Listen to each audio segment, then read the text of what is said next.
മനുഷ്യർക്ക് സങ്കല്പിക്കാൻ പോലും കഴിയാത്ത അത്രയും മനോഹരമായ ഒരു യാത്രയെക്കുറിച്ച് കേട്ടിട്ടുണ്ടോ? പ്രിയപ്പെട്ടവരുടെ വേർപാടിൽ പ്രവാചകൻ മുഹമ്മദ് നബി സല്ലല്ലാഹു അലൈഹി വസല്ലമ വിതുമ്പി നിന്ന കാലത്താണ് ആകാശലോകത്തേക്ക് അള്ളാഹുവിൻ്റെ ക്ഷണം വരുന്നത്.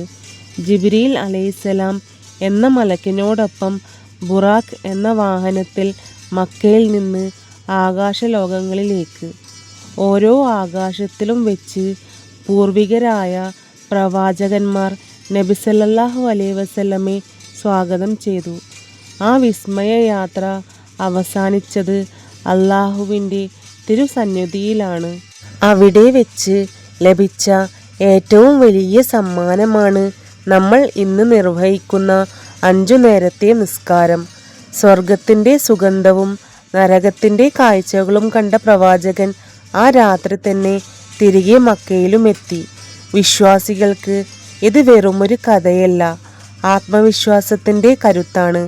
അള്ളാഹു തന്നിലേക്ക് അടുപ്പിക്കാൻ നൽകിയ മഹാ അത്ഭുതം. അള്ളാഹു നമ്മെയും അനുഗ്രഹിക്കട്ടെ. ആമീൻ യാ റബ്ബൽ ആലമീൻ.